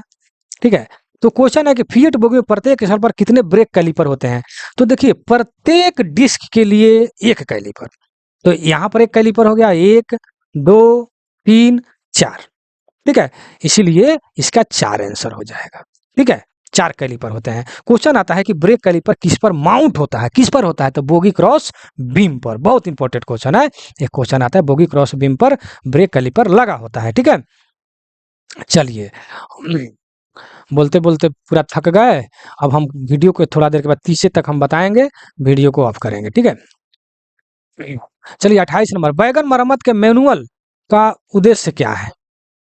उद्देश्य इसका क्या है? ठीक है, 28 नंबर क्वेश्चन, तो लिखा है कि फॉर डाउन क्या लिखा है? बैगन मरम्मत मैनुपुलेटर। ठीक है, तो मैनुपुलेटर जो है डाउन हेड वेल्डिंग इसका होता है। ठीक है, यह एक रोबोट है, समझे कि नहीं? यह रोबोट है जो वेल्डिंग का कार्य करता है। ठीक है, तो मैनिपुलेटर क्या है? एक रोबोट है जो वेल्डिंग का कार्य करता है, तो इसीलिए इसका आंसर होता है फॉर डाउन हेड वेल्डिंग। ठीक है, 29 नंबर में चलिए, स्वचालित brake cylinder pressure monitoring APM किसके बीच फिट किया गया? देखिए एपीएम, एपीएम का फुल फॉर्म याद कर लीजिए। देखिए यहाँ पर लिखा है automatic brake cylinder pressure monitoring system. Mount इसका या फुल फॉर्म है, याद कर लीजिएगा क्योंकि इसका फुल फॉर्म पूछा जाता है। देखिए इसका फुल फॉर्म इस क्वेश्चन में है, ठीक है। तो कह रहा है कि किसके बीच जो है हिट किया गया है, तो सी नंबर में देखिए लिखा है कि साइड फ्रेम और कैसनो bogie and wagon underframe, ठीक है, इसी के बीच में वह फिट किया गया है, ठीक है। चलिए 30 नंबर क्वेश्चन में देखिए क्या लिखा है कि स्लैंग ड्रावर का उपयोग निम्नलिखित में से किस वैगन में किया जाता है, ठीक है। तो बीएलसी वैगन में किया जाता है, ठीक है। और ये क्या लिखा है, नई वैगन नंबरिंग योजना के अनुसार तीसरा अंक चौथा अंक किसको दर्शाता है, तीसरा चौथा, तो ये वैगन मतलब कि स्वामित्व को दर्शाता है, ठीक है। किसको दर्शाता है, स्वामित्व को, वैगन स्वामित्व को। चलिए यहाँ ए में रेलवे स्वामित्व को दर्शा। चलिए इसके बारे में हम अगले दिन 31 के बारे में बताएंगे, टोटल अंक के बारे में, ठीक है। हम 30 नंबर तक ही बताएंगे, ठीक है। वीडियो बहुत लंबा हो गया, यह वीडियो कैसा लगा आप कमेंट सेक्शन में जरूर लिखिएगा, ठीक है। और एक बात और बता दें, जो रेलवे बोर्ड जो जारी किया है लेटर, इस पर हम कुछ बोले, एक ज़्यादा नहीं थोड़ा देर मैं बोलना चाहूँगा कि यह 5 मार्च को रेलवे बोर्ड ने जो क्या बोलते हैं लेटर जो जारी किया कि 4 मार्च के पहले तक जो भी एग्जाम, जिस जोन में एग्जाम हुआ है, किसी कारणवश अगर वो पेंडिंग में है, कंप्लीट नहीं हुआ है, तो उसको रद्द माना जाता है या रद्द किया जाता है। और उसके आधार पर बहुत सारे जगह पर जो है एग्जाम हुआ है लेकिन ज्वाइनिंग नहीं हुआ है, तो उन सभी जगह, बहुत जगह यह लेटर निकल चुका है, उस सबको जो है रद्द माना गया है और उसको रद्द कर दिया गया है, ठीक है। अब मेरे कर्मचारी भाई ये कंफ्यूज में जो है, और ये भी उसमें लिखा है कि इसके बाद से जो भी एग्जाम एलडीसी जीडीसी का जो भी एग्जाम होगा वो एग्जाम रेलवे बोर्ड लेगा, ठीक है। तो रेलवे बोर्ड लेगा अर्थात आरआरबी लेगा। अब मेरे कर्मचारी भाई ये कंफ्यूज में है कि आरआरबी का सिलेबस क्या होगा, ठीक है। इसके चलते बहुत लोग जो है अपना पढ़ाई जो है रोक दिए हैं, ठीक है, पढ़ाई रोक दिए हैं। तो हमको कहने का तात्पर्य ये है कि आरआरबी, अपने कॉमन सेंस की बात हम कर रहे हैं, ठीक है, कहीं ये लिखा हुआ नहीं है, हमको लेटर नहीं प्राप्त हुआ, आप अपने से खुद सोचिए कि अगर आरआरबी फ्रेश जेई का बहाली करता है, फ्रेश जेई का, तो जानता है कि आदमी जो भी स्टूडेंट आरआरबी जो फ्रेश जेई का बहाली हम कर रहे हैं वो पॉलिटेक्निक करके आ रहा है या साइंस इंटर करके आ रहा है, उसको तो आईसीएफ एलएचबी डेमो मेमो मतलब कि टेक्निकल तो नहीं पढ़ा है, तो उसको जो है उसी से क्वेश्चन दिया जाएगा जिससे वो पढ़कर आ रहा है। लेकिन आप जो है डिपार्टमेंटल एग्जाम दे रहे हैं, आप टेक्निकल काम कर रहे हैं, आईसीएफ एलएचबी डेमो में अर्थात कैरिज वैगन, इससे आप काम कर रहे हैं ना, आप स्टूडेंट लाइफ आपका खत्म हो चुका है, बहुत पहले आप पढ़े हैं, ठीक है। वो आरआरबी ये बात समझ रही है कि आप टेक्निकल काम कर रहे हैं, विभागीय काम कर रहे हैं, विभाग से जुड़े हैं, तो आपको विभाग से क्वेश्चन 100% दिया जाएगा। जो आप टेक्निकल काम कर रहे हैं, आईसीएफ एलएचबी डेमो मेमो बैगन जो भी है, उससे आपको क्वेश्चन दिया जाएगा, ये नहीं कि नहीं दिया जाएगा, क्योंकि आप टेक्निकल काम कर रहे हैं, आप स्टूडेंट लाइफ आपका नहीं है, आप ठीक है कि। और एक जो है एलडीसी जो जेई का जो एग्जाम जो होता है वो मैट्रिक आईटीआई लेवल पर होता है, तो मैट्रिक आईटीआई लेवल जो होता है वो मैट्रिक तक ही पढ़ करके जो आईटीआई करके जो टेक्नीशियन लोग बनते हैं। शायद कोई कोई कुछ ऐसा है जो मजबूरी में बीटेक या पॉलिटेक्निक करके टेक्नीशियन बने हुए हैं, ठीक है ना। लेकिन ज़्यादातर 99% मैट्रिक या आईटीआई पर ही टेक्नीशियन लोग बना है। उन लोगों अगर डिपार्टमेंटल जेई का एग्जाम दे रहे हैं तो वो तो इंटर साइंस से नहीं पढ़े हैं, वो तो क्या बोलते हैं पॉलिटेक्निक बीटेक नहीं किए हैं, जो आईटीआई मैट्रिक लेवल पर जो टेक्नीशियन है उन लोग 3 साल हो गया है, तो 3 साल के बाद में जेई के लिए वो लोग क्या मतलब कि एलिजिबल हो गए, कामयाब है। तो इसलिए यहाँ पर ब्रेक लगता है कि जो आदमी मैट्रिक और आईटीआई किया वो तो इंटर नहीं पढ़ा है, साइंस या पॉलिटेक्निक या बीटेक, तो उनको उससे क्यों क्वेश्चन किया जाएगा। कॉमन सेंस से सोचिए, आप खुद सोचिए। इसलिए आप तो कहने का तात्पर्य है कि आप डिपार्टमेंटल विभाग से जुड़े जो भी आप काम कर रहे हैं, विभाग से, चाहे आप विभाग आपको जो भी काम दिया है, ठीक है, चाहे आईसीएफ में काम कर रहे हैं, एलएचबी में कर रहे हैं, या बैगन में काम कर रहे हैं, या कलर का काम कर रहे हैं, उस विभाग से जुड़े काम कर रहे हैं, तो उस विभाग से क्वेश्चन आपको दिया जाएगा। ये माइंड से निकाल लें कि हमको जो है कहीं मतलब कि हार्ड क्वेश्चन फलना चिल्ला दिया जाएगा। इसलिए आप अपने पढ़ाई को जारी रखिए और विशेष करके टेस्ट को कभी नहीं छोड़े। बहुत लोग ऐसा है कि टेस्ट देना छोड़ दिए, टेस्ट में से छोड़ दिए हैं क्योंकि पता नहीं क्या आरआरबी पूछेगा। अरे भाई यही पूछेगा, जो पहले पूछा जाता था। हाँ, लेकिन ये कह सकते हैं कि आरआरबी में प्राथमिकता है साइंस और मैथ का, तो साइंस और मैथ शायद आपसे पूछ सकता है। तो इसलिए साइंस मैथ तो आप पढ़े हैं, साइंस मैथ जनरल मैथ जो अंकगणित होता है आर्य सरवाल का। मैं अपने भी चैनल पर मैथ का वीडियो डाला है और मैथ का वीडियो अब बनेगा, बनाऊंगा मैं मैथ का वीडियो पूरा छीट-छीट करके उसको भी एकदम एक क्वेश्चन पर मतलब कि 3-3 4-4 ट्रिक से मैं बताऊंगा कि मैथ का। ठीक है? आप टेंशन नहीं लीजिए, आप पढ़ाई को जारी रखिए, आप अपना जो भी है कोर्स लीजिए या वीडियो देखिए या जैसे भी हो अपना तैयारी कीजिए। ठीक है? ये ना कि जब फिर अब कुछ एक है ना कहावत कि जब स्टेशन पर गाड़ी आ जाएगा ना तब घर से निकलिएगा। जब आरआरबी जब सब नोटिफिकेशन निकाल करके मतलब कि निकाल देगा फॉर्म, तब आप देखेगा अरे ये तो 1 ही महीना है, 1.5 महीना है, पढ़ने का समय नहीं है, क्या करें? तब आप छटपटा जाइएगा, नहीं पहुँचिएगा स्टेशन तले गाड़ी खुल जाएगी। समझे कि नहीं समझे? इसलिए आप अभी से ही तैयारी में जुट जाएँ, टेस्ट को कभी नहीं छोड़ें, ठीक है? टेस्ट देते रहें, टेस्ट से क्या होता है रेगुलेरिटी बना रहता है। आपका कितना क्वेश्चन मिस्टेक कर रहा है, कितना क्या है, आपको पता चलता है, हमको कितना तैयारी है पता चलता है, नए-नए क्वेश्चन कहाँ से कैसे पूछा जा रहा है इसका पता चलता है। समझे कि नहीं समझे? इसीलिए टेस्ट कभी नहीं छोड़ें, कभी नहीं, टेस्ट देते रहें, ठीक है? और अभी हमने जो इसके पहले टेस्ट सीरीज 92 है, जो 91 लिया था तो उसमें बहुत कमेंट आया था कि सर ज़्यादा पास पीटीयू से था, ज़्यादा डी एंड आर से क्वेश्चन था। तो हम कहना चाह रहे हैं कि केवल टेक्निकल ही क्वेश्चन आपको दिया जाए, आपको हर तरह से क्वेश्चन मैं देता हूँ।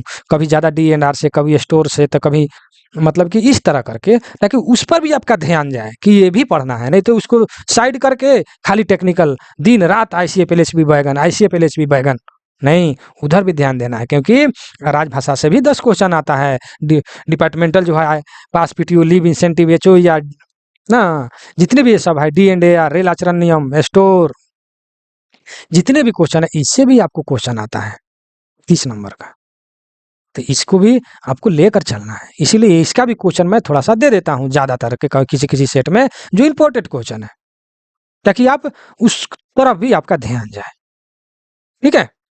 और चलिए मैं बहुत बोल दिया, यहाँ तक अगर वीडियो में बने हैं तो बहुत बहुत धन्यवाद। ठीक है? एक और मैं बात बता दूं कि एक और मेरा चैनल है आदर्श स्टडी ज्ञान, आदर्श स्टडी ज्ञान, उस पर आप जाइए, सर्च कीजिए आदर्श स्टडी ज्ञान, और उसमें जितने भी साइंस का क्वेश्चन है, जीके जीएस जितने भी क्वेश्चन है उस पर जा करके आप पढ़ाई करें।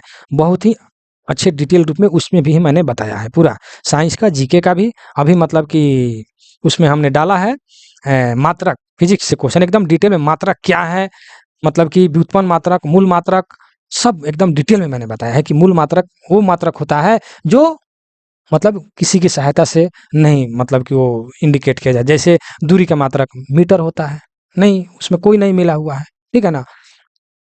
व्युत्पन्न मात्रक जो कई मीटर पर सेकंड जैसे नहीं होता है चाल का, मीटर पर सेकंड व्युत्पन्न मात्रक हो गया, उसमें 2 मूल मात्रक मिला हुआ है, समझे कि नहीं? तो इस तरह पूरा डिटेल में हमने बताया है उसमें आदर्श स्टडी ज्ञान में, ठीक है? उसमें जाकर के साइंस, जीके, कंप्यूटर जितने भी है, मतलब जनरल कंपटीशन टाइप का, और एलडीसी के लिए भी जो भी साइंस का जो भी क्वेश्चन है उसमें बहुत डिटेल में हमने बताया, तो वो भी जा करके आप सर्च करें अपने यूट्यूब पर आदर्श स्टडी ज्ञान, और उसमें जा करके सब्सक्राइब कर लें, उसको भी पढ़ाई करें। चलिए, यहाँ तक वीडियो में बने हैं तो बहुत बहुत धन्यवाद। एक बात और याद दिला दूं कि आपने दिमाग से इग्नोर जो भी बात है करके अपने पढ़ाई में जुट जाइए, ठीक है?